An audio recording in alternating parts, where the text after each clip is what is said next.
Yo, what's up? Hi, King. How you Hello. doing? You doing all right? Can you hear me? You kind of low. Hold on, let me see. I have my headphones in because my speakers messed up on my phone. Let me see. Uh, Let me trade it out here. Okay. Is this one better? Or is it Yeah, so? it's a little better. It's a little better. I can hear you. So, King, Okay. so All thanks right. first I just have to. thank you for talking with me today. I'm such a huge fan of your work. Your work is very beautiful, very inspiring.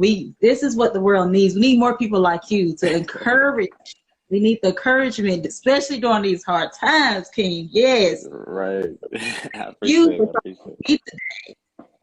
yeah. So King, so let's go ahead and jump into it. So where are you from? So I'm in Dallas. I was born in Maryland. I say I'm raised in Dallas. I've been here most of my life, but I've been back and Okay. forth. But I love the East Coast a little bit more than the South, you know. But we're not gonna get into that. People feel some type of Okay. way. So yeah. Okay. And how long have you been doing art? I would say, I mean, I drew and stuff as a kid, but I didn't really start taking it seriously until probably like 2013. So it's been about 8 years now, and Beautiful. Beautiful. I used to do it just for fun.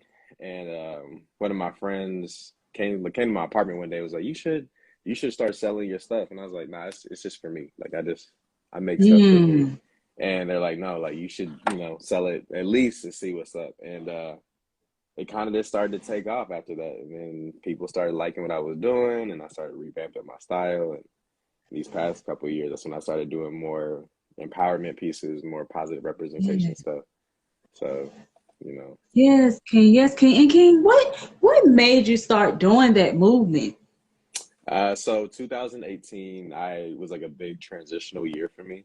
I went through like a really bad breakup, and I was really Mhm. just questioning my worth as a person. So like I started making like this I'm enough piece is something that was like a result of that. Mhm. And I was teaching at the time, and that Christmas of that year, I remember sitting there thinking, what if I gave my energy to my work instead of to my Mhm. relationship so Right. much?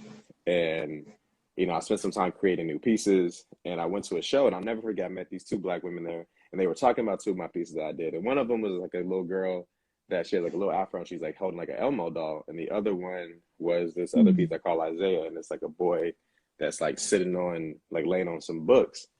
And they were like, I like both of these pieces, but the one lady was like, the little girl doesn't really have any meaning behind it. It looks nice, but there's Mhm. no meaning behind it. And then the Isaiah piece, she was like, this the books that you chose alone, and it is what that represents. They were like, yeah, this is what I need.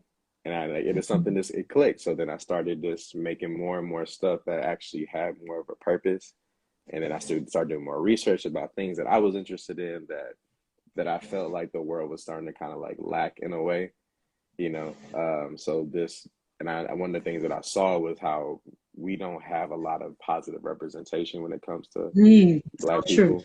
Mhm. And realistically, a lot of Black women are getting more love, like in all types of areas. And so, but then you don't really see as many positive images of Black men. Whether that's in commercials, whether Right. that's in Right. movies, TV shows, and even when we as a people come together and start doing something, it always gets questioned and scrutinized. And it's like, well, you're doing this because like y'all had to go through something to get here. And it's like, why can't we just be great by just being who we are?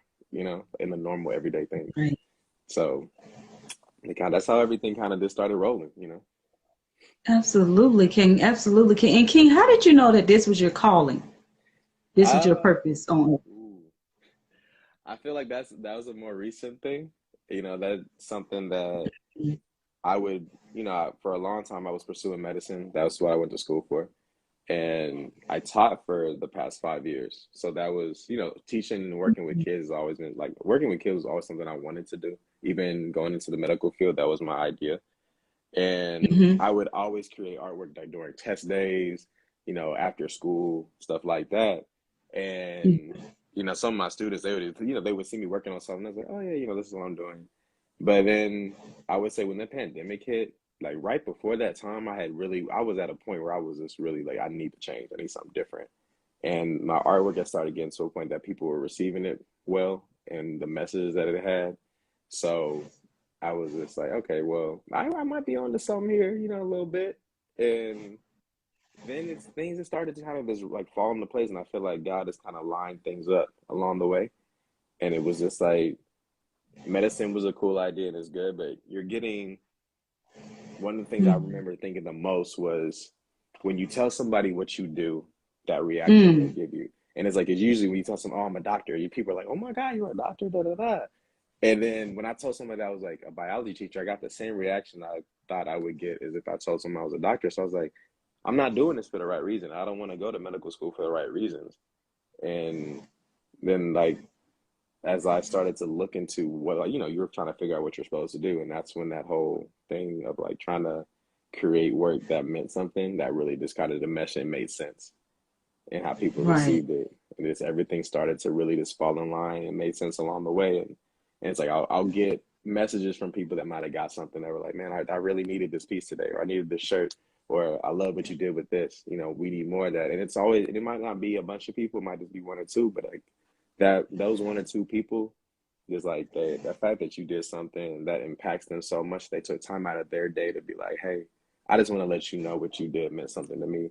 That that hits my soul like so tough, So Definitely, King. Definitely, King.